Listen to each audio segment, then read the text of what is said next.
Welcome back to App Stories. Today's show is brought to you by Revenue Cat and Collide. I'm John Voorhees, and with me is Federico Viticci. Hi, Federico. Hello, John. How are you? I'm doing really well. We had a great discussion about your setup again during the pre-show, because we were really talking about some of the problems and issues faced with trying to combine multiple devices on one desk and control them all in a streamlined and efficient way, which is really not there, right? Yeah, basically what I'm saying is give me, I don't know, $10 million and I will come up with a startup with a company that will make the keyboard and trackpad of your dreams if you are in a very specific niche of people who happen to have an iPad and a Mac and want to have keyboards and trackpads that seamlessly switch between them and give you all the options that you're accustomed to from an Apple Magic Keyboard. That doesn't exist, and we talked about that in the App Stories Plus segment, which App Stories Plus subscribers can get. If you want to get those segments, I believe today we talked for an extra 15 minutes, almost 20 minutes, maybe even. Yeah, it was more like 20. You can go to appstories.plus and you can get the fancier, longer, ad-free version of App Stories that comes out even a day before the regular one. So maybe, hey, you're doing stuff on Sunday, like you're cleaning your car, you're cleaning the house, or you're cleaning your backyard, or doing whatever. You can listen on Sundays instead of Monday. I don't know about you, Federico, but that's when I do a lot of my listening, is when I'm doing chores around the house and other projects on the weekend, you know? Yeah. And so all you need to do is appstories.plus. You can sign up for $5 a month, or even better, just get a Club Premier subscription and you get everything that we do all at once, just $12 a month. You get App Stories Plus, and you get the best version of Club Mac Stories with Mac Stories Weekly, the monthly log, Automation Academy, Mac Experience, fun columns that John and I do, as well as Discord access, which is especially timely given, what's going on with Twitter. We have a lovely Discord community with, some excellent members that are, extremely welcome to all kinds of folks. And we talk about apps, we talk about media, we talk about video games, we talk about music. It's a fun place to be at. And it's a safe and welcoming place to be at these days. So yeah, App Stories Plus. It's something that we've been doing for the past year. And if you haven't checked it out, I think it's an excellent time to do that. Yeah, absolutely. Well, Federico, today you had a really good suggestion, I think, which is to talk a little bit about how we are going to be nerding out over the holidays, because you and I tend to do this. Yes. We do this. Yes. I mean, Thanksgiving, even though there's no Thanksgiving in Italy, there really is for you, because the world calms down and it's very quiet news-wise for a few days. And then we've got, Christmas and New Year's coming up. So you and I usually take up. Italian people here are like, hey, why aren't you working on Thursday? And I'm like, it's Thanksgiving. I mean, of course I'm not. I'm getting ready for Black Friday. I'm having my turkey. Yeah. Well, we are going to, as we always do when we have a little extra time off, of course, turn to some of our side projects and, I don't know, just digging into various tech things that we haven't had time to do for a while. So why don't we dig in and get started? Yes. Tell me one of the things that you will be down as how are you gonna be nerdy over the holidays? Right. Well, I know that you have a list somewhere, because I know you keep a list for these things. So give me an item from that list. All right. I will say that I do expect to do a little less of this year than I have in the past couple of years, mainly because this year has been very hectic between things, especially this fall, between the review season and moving twice in 1 year. I am going to take some true downtime. However, I can't help myself but dig into something, because actually I find this kind of nerding out stuff to be pretty relaxing. So the first thing I am going to do is do more with my new house. And that comes down to home automation primarily. And the first thing I'm going to do is Level sent me their Level Lock Plus, which has the home keys integration in it. I'm going to install that probably the day after Thanksgiving and start testing it out and see what that's all about, because it looks like a really good solution for this. There aren't very many locks out there that are doing that are doing the home keys thing yet with iOS. And what's nice about the Level Lock Plus, on paper at least, is that the mechanics are all built into the lock itself. So you don't have one of those big keypads or something that sometimes look a little ugly depending on the style of your house. This just looks like a standard lock on a door. And so I have used a Level Lock before, not the Plus one, but I wrote about it. It's probably been a year and a half to 2 years ago now, and I really liked it. So I'm curious to see what it'll be like if I can add the home keys on top of this. That's interesting, and it's exactly the kind of thing that I cannot do because we have different standards for locks in Europe. Interesting. And I guess specifically in Italy, like that type, like how do you call them? Deadbolts? Yeah. Is that? Yeah, Yep. we don't have those. We don't have those. No, do you just have here. like keys in the doorknob of the? Yep. Okay. Yep. So yeah, we've got both usually a lot of times on houses here.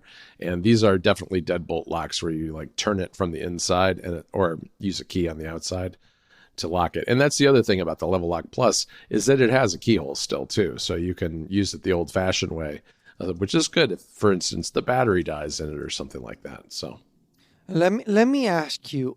This is totally an Unplugged crossover. Unplugged being one of the shows that we do for Club Mac Stories members. And usually we talk about, like, Unplugged has evolved from a behind-the-scenes podcast into sort of a show where we explore the different and sometimes similar cultures of Italy and America. And most of the time, I quiz John about American stuff. And here's, I guess, a free sample of me quizzing John about American culture. In America, John, what kind of doors do you have for your home? Like, is it? What do you mean? Normal see, doors? This is true. Well, so we have a standard in Italy. We have this security standard for locks, and I'm trying to send you a photo of what it looks like. Okay.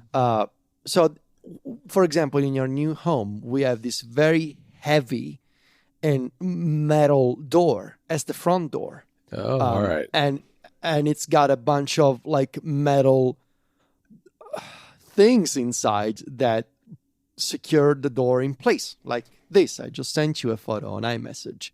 All right. We don't have the two keyholes, but it looks like that. Like, yeah, we have security doors basically as front doors everywhere, which is why we cannot modify these doors because it's a whole thing and it's incredibly heavy, and they are based on a European standard that I'm trying to find. So is your doorknob in the middle of your door? I've always found that very curious when I've seen that.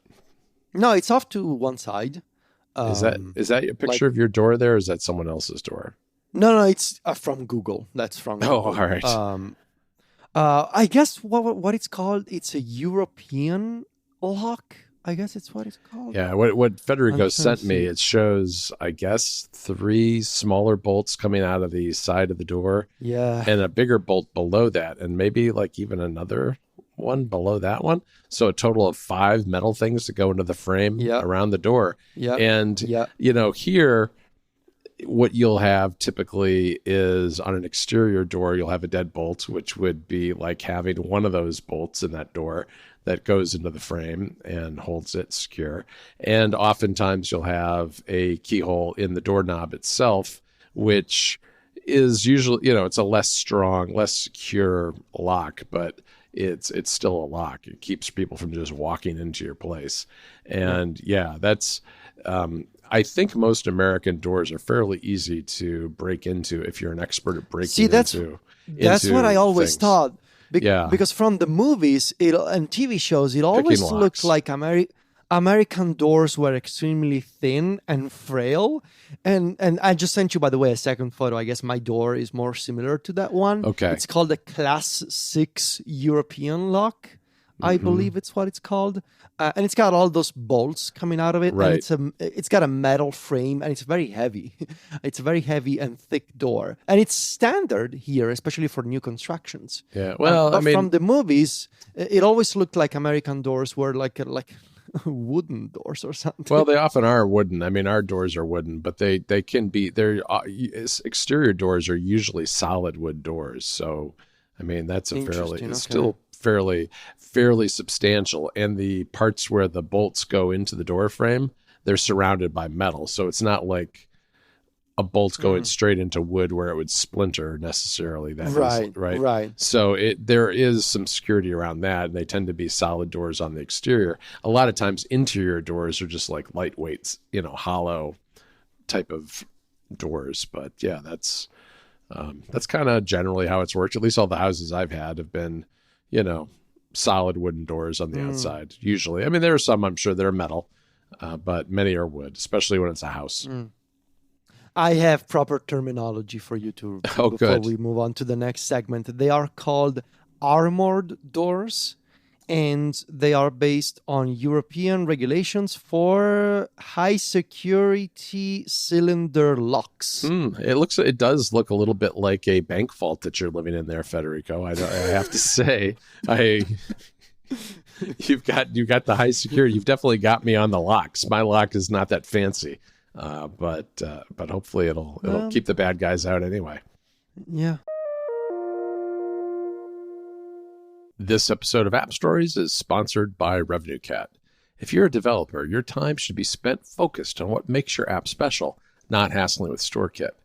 In-app subscriptions are critical to a lot of app success, but getting the infrastructure right can be hard. That's unless you're using RevenueCat. RevenueCat is payments infrastructure simplified. You don't have to worry about managing servers or writing complex back-end code. They take care of all that stuff for you. What's more, RevenueCat is cross-platform, so when you decide to expand beyond iOS to Android and the web, you can do that too. And RevenueCat lets you sync status across all of your customers' devices. It also has terrific out-of-the-box analytics to track your revenue, customer retention, and churn, so you're always on top of how your business is doing. RevenueCat integrates in-app purchase data with best-in-class tools, too, and it's trusted by over 9,000 apps, including ones like Notion, StockTwits, and the photography app VSCO. Set up RevenueCat today. Integrating with your app will take just hours, not days.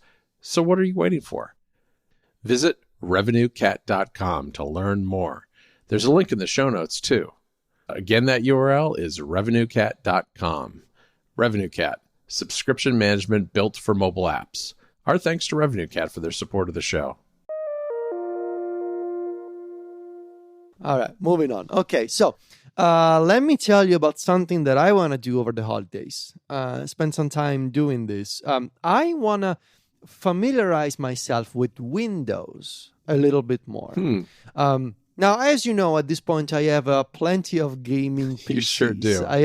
I have multiple gaming PCs. I have a desktop PC and a laptop, and I got a couple of those handheld consoles, which we're gonna talk about on Unwind and Unplugged at some point soon. But yeah, so I got a few gaming PCs, but so far, and they're all being upgraded to Windows 11. But so far, I've mostly approached those devices from a gaming perspective, right? Because that's what I use them for. Right. But I guess, writing about Stage Manager this year kind of put me in that mindset that I think would be beneficial for me to be a little more of an expert when it comes to comparing multitasking between Windows and iPadOS and macOS, because I feel like I sort of know that that Windows multitasking is more flexible than macOS and iPadOS, at least for people like me that like a tiling system.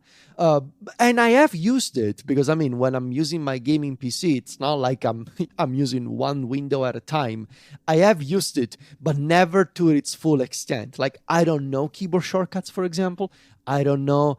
I know that there's a utility called Windows Power Toys that's made by Microsoft, and it lets you customize a bunch of settings on Windows. It's sort of like Better Touch tool, but for Windows. I have never used it. Like I wanna dig in a little more deep into Windows multitasking and Windows for work.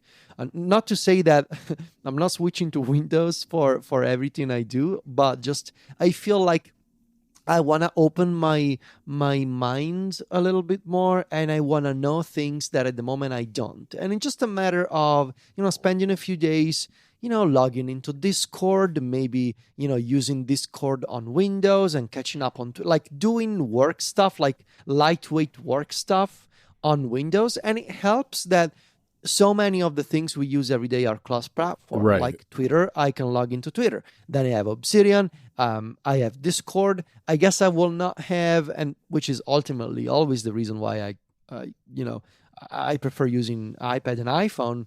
The native apps I like are on Apple's platforms, like Spring, for example. Good links, like all those things are not on Windows. And iMessage too, of course, is not on Windows. But yeah, I think I want to spend a little more time using Windows for more than opening Steam and playing, whatever it is I'm playing on Steam at the moment. Yeah, I think the only thing I've done on Windows is really Dropbox and 1Password to make it easy to log into various services that were gaming related on my ANEO.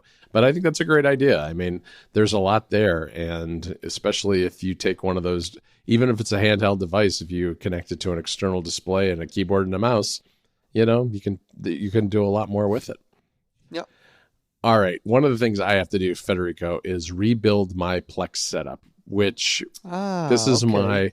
my famous setup that allows me to watch live TV, and in fact, for you to watch my live TV too.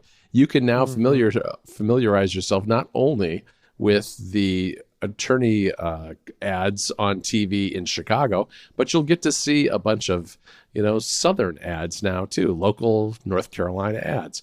But it's not quite set up yet. I did actually put all the hardware together, and I found a spot for it in our new place that isn't in my office, which is really good because it was too much to have in one tight space when I was in the apartment leading up to now. But I've got it on the top floor of our place. I've got the antenna ready to go in the window, but it is a bit fiddly. You have to kind of it's a self-tuning antenna. I have to kind of get it to self-tune to the new location we're in. Then I have to mess around with Plex and the settings, punch a hole through my firewall with my new routers so that it can be accessed from away from my home. There's just a bunch of little setup things that have to be done. And I'd say I'm probably 50% of the way there.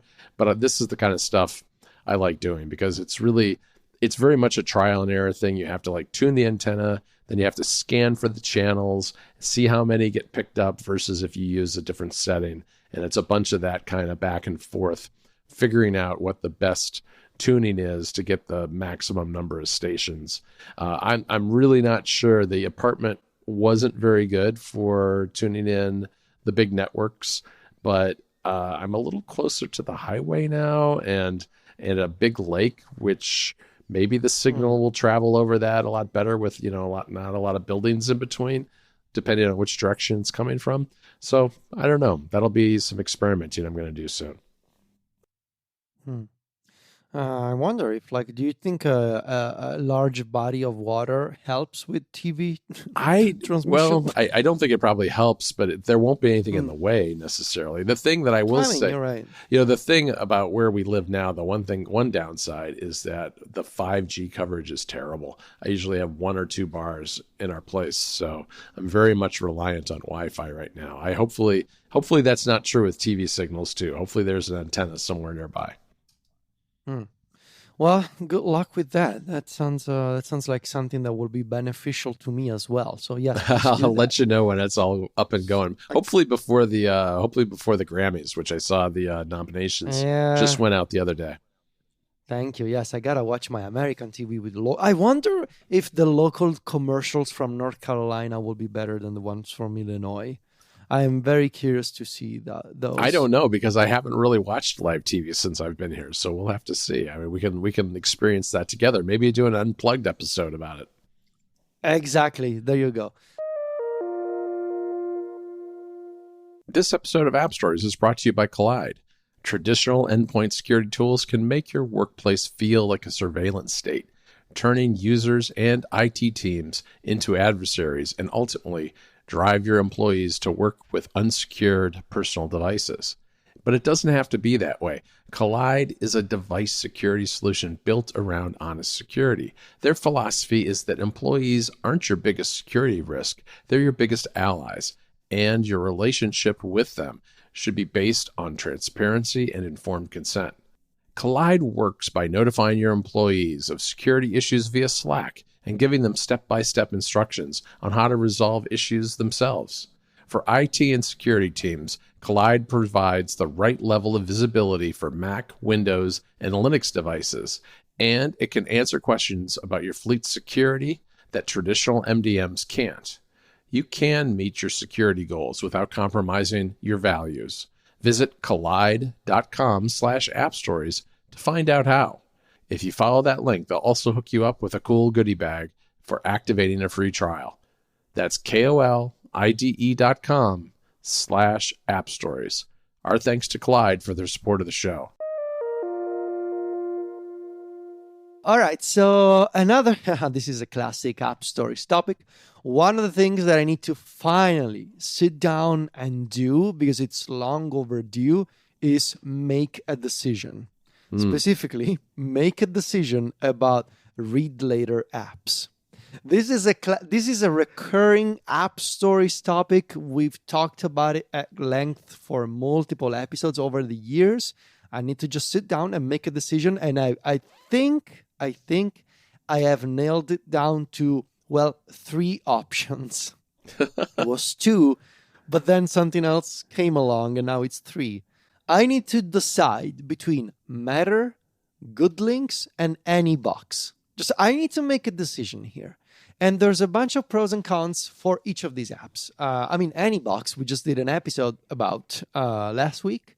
So just go listen to that. This is a very interesting and exciting new entry in the bookmarking and read later space with a ton of options for power users and its own brand new reader mode.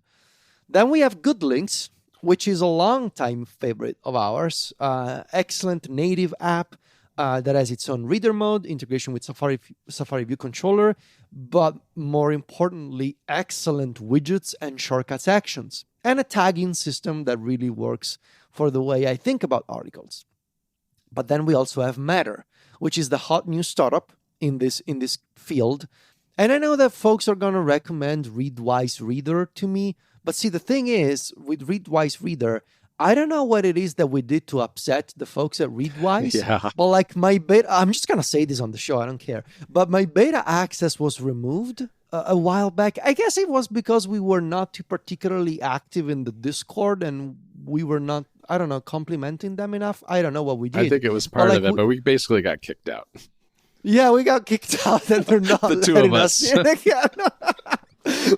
They're not. So yeah, I'm sorry, but I cannot use Readwise Reader. They banned us from Readwise Reader, which is actually unfortunate because it seems like the beta has progressed quite nicely, but also I don't want to go there and beg them for access to the beta. So we'll see when it launches. Yeah, it'll be public eventually. It'll be public. It's been fine. A long time since they announced it. But it's been a long time.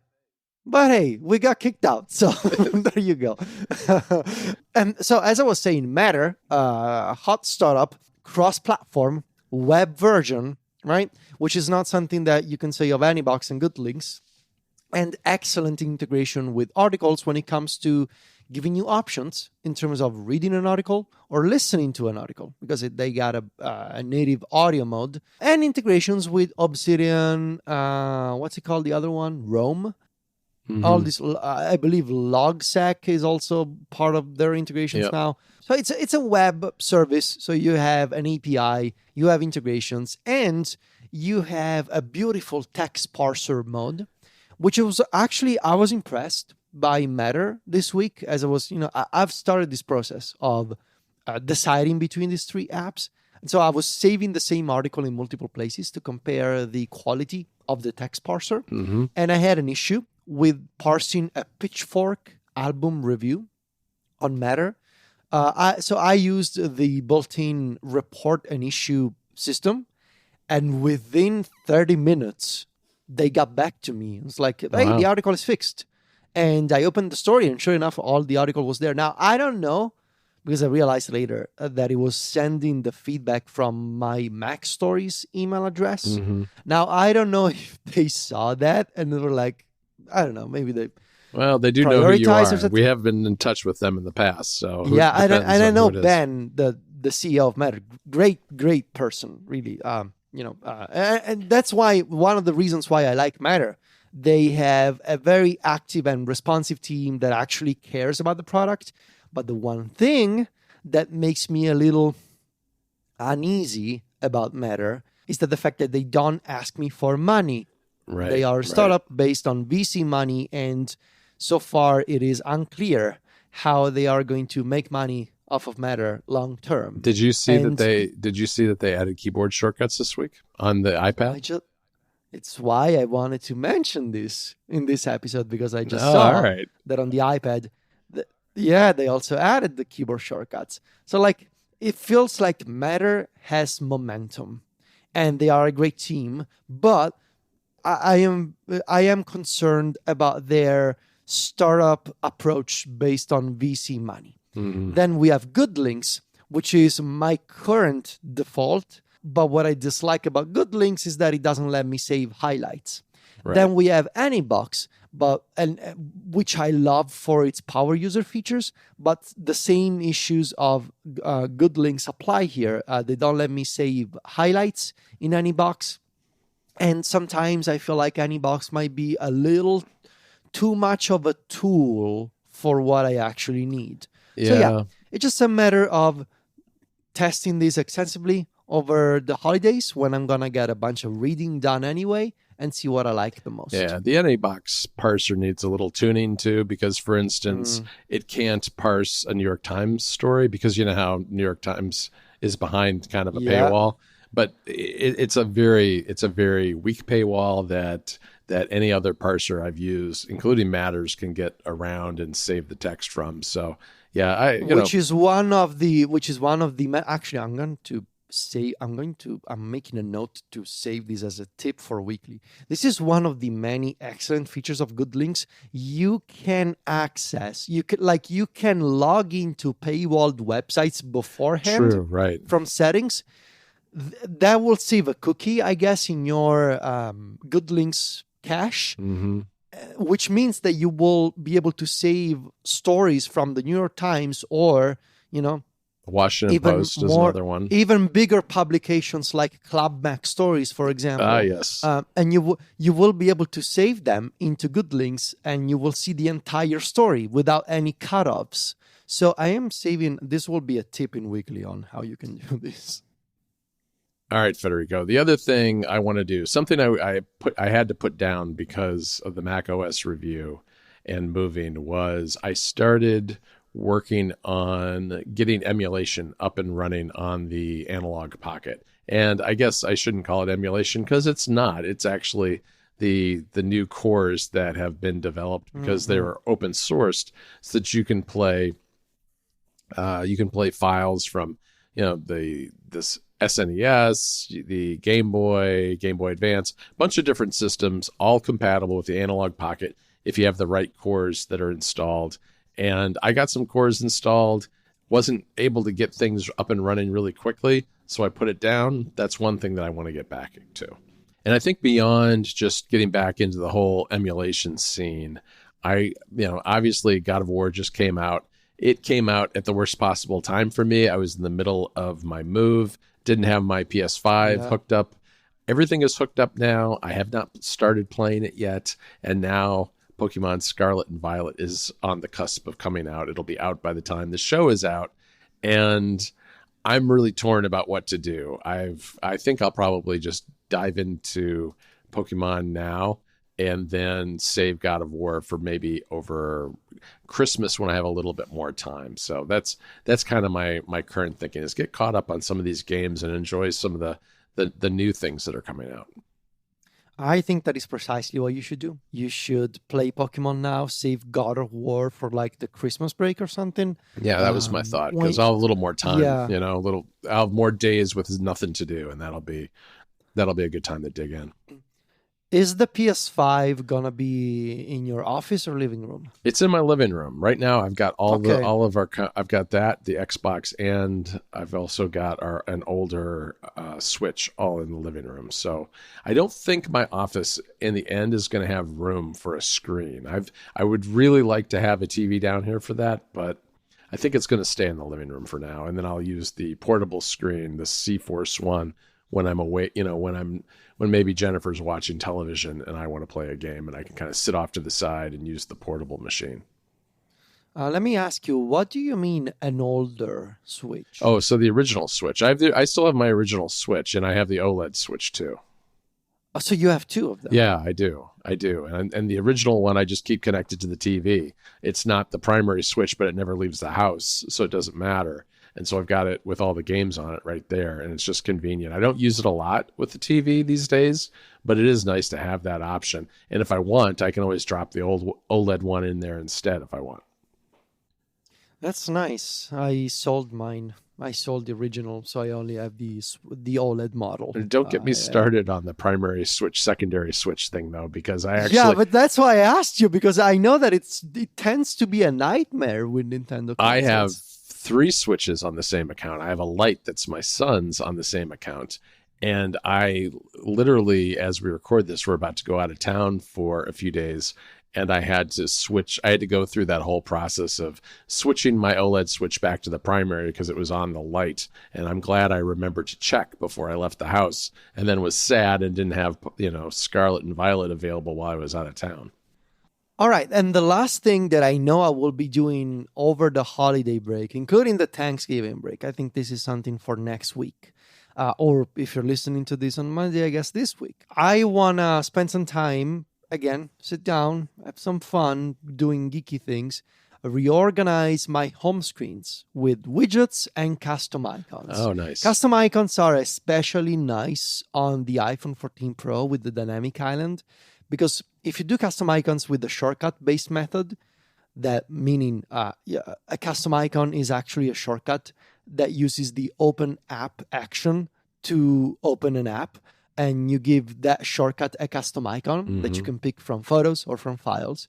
That's so much nicer with the dynamic island because you no longer get a banner from the top of the screen. The island just expands and closes again to show you that a shortcut ran, and it takes like a second and you don't even notice it.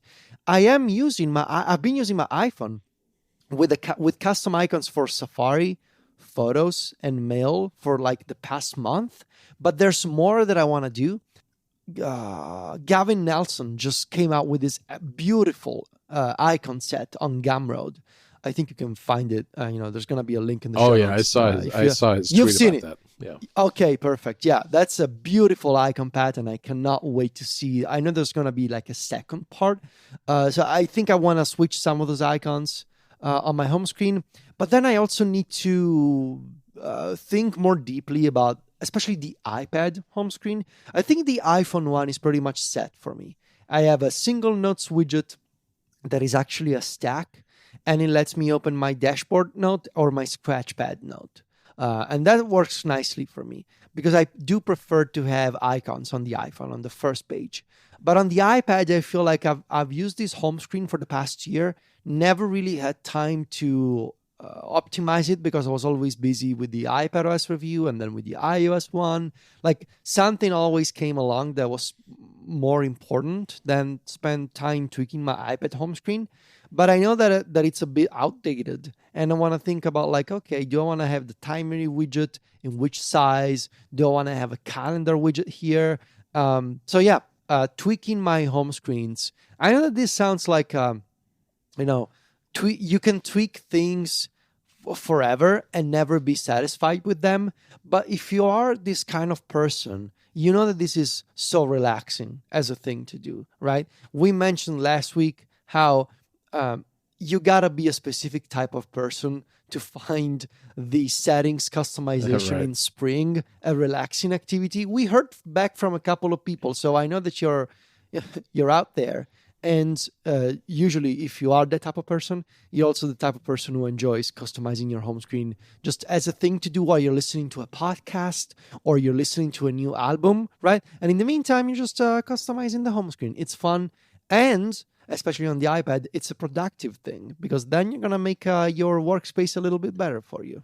Yeah, I think that's a fantastic idea. My iPads are woefully out of date in that sense. I really need to do the same thing because, it really comes down to, for me, to doing the Mac OS review and being on the Mac all summer long and just kind of neglecting the iPad.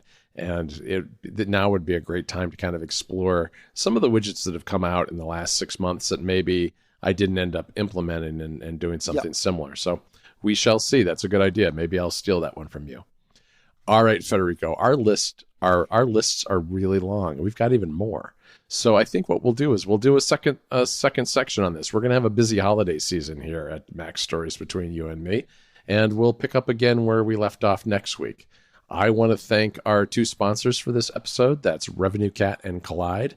You can find me and Federico over on Twitter and Instagram, where Federico is at Viticci, that's VITICCI, and I'm at John Voorhees, JOHNVOORHWS. Talk to you next week, Federico. Ciao, John.